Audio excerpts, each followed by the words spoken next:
जंगल के एक कोने में कोमल चिड़िया का एक हरा भरा खेत था, जिसमें इसने मेहनत से मकई की फसल उगाई थी। कोमल चिड़िया का पति परदेस के जंगल में गया हुआ था और पीछे से इसकी सास चिड़िया पर बहुत जुल्म करती थी। अरे ओ कामचोर, यहाँ पेड़ के नीचे बैठी क्या कर रही है? जल्दी जाकर सारे खेत के काम कर। जी जी माँ जी, मैं तो बस सांस लेने के लिए रुकी थी।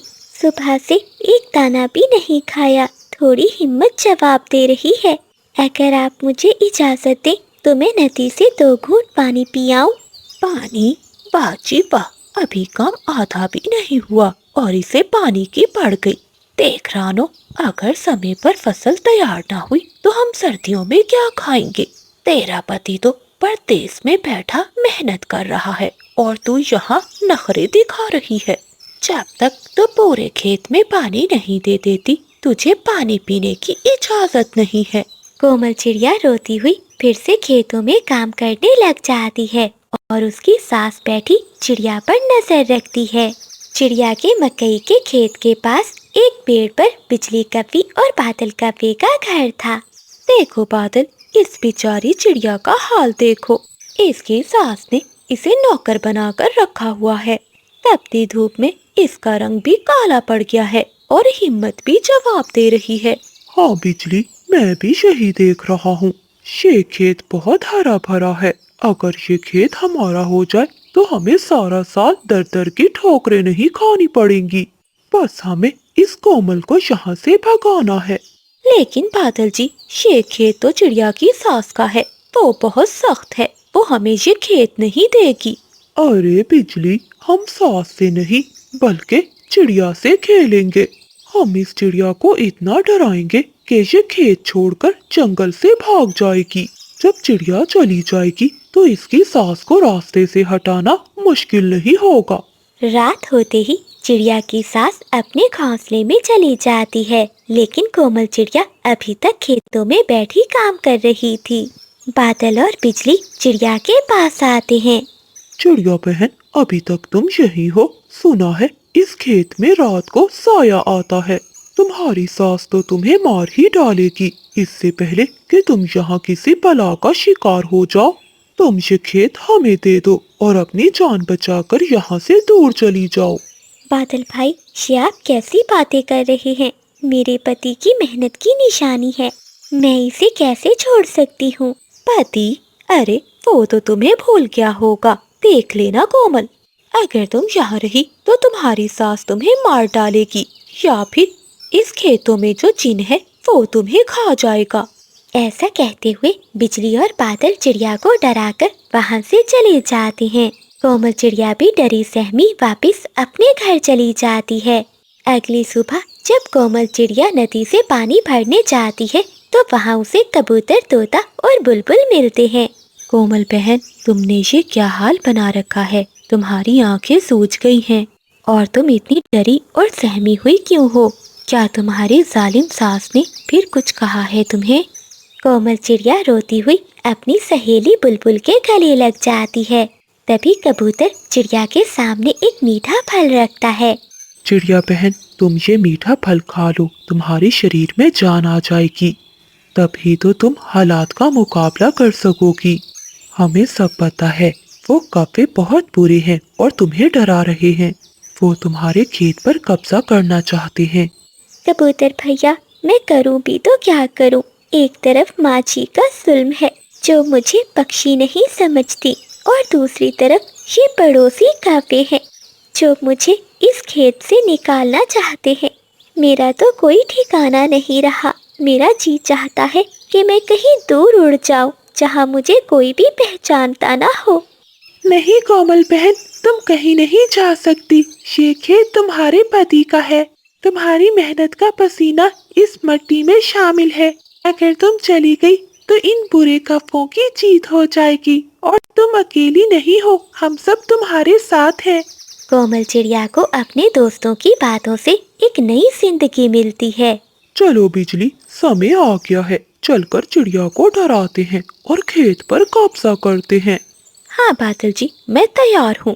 ऐसा कहते हुए वो पति पत्नी एक पुरानी सफेद चादर ओढ़े चिड़िया के खेत में आते हैं। हो, मैं इस खेत का कदीम भूत हूँ। जो यहाँ रुकेगा वो जिंदा नहीं बचेगा। कोमल, कहाँ है तू? अपनी जान बचा और भाग जा, वरना मैं तेरा खून पी जाऊंगा। हा। छोड़ दो ये खेत अब हमारा है, मेरा मतलब भूतों का है। चलो दोस्तों, समय आ गया है। पकड़ते हैं इन चोरों को और बताते हैं कि असली भूत कौन होता है। ऐसा कहते हुए बुलबुल, कबूतर और तोता तीनों मिलकर उन कौवों पर हमला कर देते हैं और उन्हें खूब मारते हैं। क्यों बादल और बिजली, बहुत शौक था ना दूसरों को डराने का। अब जरा हमारी मार का जायका भी चख लो। बिजली और बादल की खूब धुलाई होती है। वो दोनों पति पत्नी काई काई करते हुए खेत से भाग जाते हैं। तभी चिड़िया की सास वहाँ आ जाती है। देखिए माँ जी, आप अपनी बहू पर कितना जुल्म कर रही थी। इसलिए तो वो कौवे इस बात का फायदा उठाकर आपके खेत पर कब्जा कर रहे थे। क्या बादल, वो कौवे मेरे सामने चिड़िया की बहुत बुराइयां करते थे। माँ जी, वो सिर्फ आपको बेवकूफ बना रहे थे ताकि आप कोमल पर और जुल्म करें और वो टूटकर ये जंगल छोड़कर चली जाए, और फिर आपको रास्ते से हटाकर वो इस खेत पर कब्जा करने वाले थे। कोमल बेटी, क्या मैं वाकई ही इतनी अंधी हो गई थी? मैंने इस जंगल के झूठे पक्षियों पर यकीन कर लिया और अपनी बेटी जैसी बहू को बोझ समझा। मुझे माफ कर दो बेटी, मैंने तुझ पर बहुत जुल्म किया। माँ जी, ऐसा मत कहिए। मुझे पता है आप उन कौवों के बहकावे में आ गई थी। आप मेरी माँ हैं और मैं आपकी बेटी। उस दिन के बाद से कोमल चिड़िया और उसकी सास मिलकर खेतों में काम करती हैं। मिलकर काम करने से उनकी फसल बहुत अच्छी होती है। वो ढेर सारी बोरियां मकई की भरती हैं और उन्हें जंगल में बेच आती हैं। तभी बंटी चिड़ा भी परदेस के जंगल से आ जाता है और वो परिवार खुशी खुशी अपना जीवन गुजारने लगते हैं।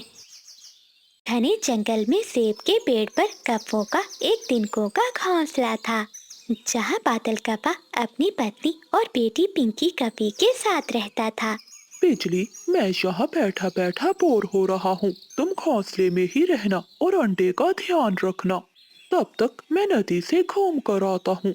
खुद ये सारा दिन फिरता है और मैं यहाँ अंडे की रक्षा करने के लिए ही तो बैठी हूँ। मम्मा मम्मा, मैं भी जा रही हूँ। मैं अपने दोस्तों से खेलने जा रही हूँ। मेरे दोस्त मेरा इंतजार कर रहे होंगे। ऐसा कहते हुए पिंकी कभी भी अपने दोस्तों से खेलने निकल जाती है। मैं भी अपनी सहेली से मिलने जाऊंगी, मगर मैं इस अंडे का क्या करूं? अगर मैं यहाँ से ऐसे ही चली गई तो कोई पक्षी मेरा अंडा चुरा कर ले जाएगा। ऐसे कहते हुए बिजली कभी अपने पड़ोस में रहने वाली कोमल चिड़िया के घर जाती है। चिड़िया चिड़िया बहन, मैं अपनी माँ के पास जा रही हूँ। मेरी माँ बहुत बीमार है, प्लीज कुछ देर मेरे अंडे के पास बैठ जाओ। बिजली बहन, अगर आपकी माँ बीमार है तो आप जरूर जाइए। और हाँ, आप अंडे की चिंता मत करना, मैं ध्यान रखूंगी। फिर कोमल चिड़िया वहाँ से बिजली कभी के अंडे के पास जाकर बैठ जाती है और बिजली कभी अपनी सहेली से मिलने झरने पर चली जाती है। बिजली, तुम यहाँ और तुम्हारा अंडा क्या अकेला है घोंसले में? स्वीटी, मैंने उस छोटी चिड़िया से कहा कि मेरी माँ बहुत बीमार है। वो तो खुशी खुशी मेरे अंडे के पास बैठ गई। बिजली, तुम भी ना एक नंबर की झूठी हो। थोड़ी देर बाद कबूतर टोकरी लिए उस सेब के पेड़ से सेब तोड़ने आ जाता है। अगर कोई पत्थर अंडे पर लग गया तो ये अंडा टूट जाएगा। मुझे रोकना होगा कबूतर भैया को। ऐसा सोचते हुए कोमल चिड़िया नीचे कबूतर के पास जाती है। कबूतर भैया, अभी आप कोई भी सेब ना तोड़ें, क्योंकि कोई पत्थर भी बिजली के अंडे पर लग सकता है। बिजली घोंसले में नहीं है और मैं उसके अंडे की रक्षा कर रही हूँ। ठीक है कोमल बहन, मैं नीचे गिरे हुए सेब ही चुन लेता हूँ। बिजली अपनी सहेली के साथ झरने पर बैठी हुई है। जब वो आ जाए तो मुझे बता देना, मैं फिर सेब तोड़ लूंगा। क्या कबूतर भैया, ये आप क्या कह रहे हैं? बिजली तो मुझे बोलकर गई है कि उसकी माँ बीमार है। लगता है चिड़िया बहन कभी ने तुमसे झूठ बोला है। वो तो कई घंटों से झरने पर बैठी अपनी सहेली के साथ गप्पे लड़ा रही है। फिर कबूतर अपनी टोकरी में नीचे गिरे हुए सेब लेकर वहां से चला जाता है और कोमल चिड़िया फिर से घोंसले में जाकर बैठ जाती है। थोड़ी ही देर बाद पिंकी कभी अपनी सहेली को लेकर उस पेड़ के नीचे आ जाती है। मुन्नी रुको, मैं तुम्हें अभी अपने पेड़ से मीठे सेब खिलाती हूँ। ऐसा कहते हुए पिंकी कभी एक पत्थर जोर से सेब के पेड़ पर फेंकती है, जो वापस आकर अंडे पर लग जाता है। कोमल चिड़िया घबरा जाती है और पिंकी कभी के पास जाती है। पिंकी, ये तुमने क्या कर दिया? बहुत बुरा हुआ। तुमने अपना अंडा तोड़ दिया। मैं बताऊंगी तुम्हारी मम्मा को। थोड़ी देर बाद बिजली कभी और बादल कव्वा भी वापिस आ जाते हैं। हाय, मैं मर गई। चिड़िया, ये मेरा अंडा कैसे टूट गया? बिजली बहन, मैंने तुम्हारे अंडे का बहुत ध्यान रखा, लेकिन तुम्हारी अपनी बेटी पिंकी ने पत्थर से ये अंडा तोड़ दिया। झूठ, ये झूठ है मम्मा। चिड़िया आंटी झूठ बोल रही है। मैंने आपका अंडा नहीं तोड़ा, बल्कि चिड़िया आंटी ही कबूतर अंकल को सेब तोड़कर दे रही थी। जब ये अंडा टूटा।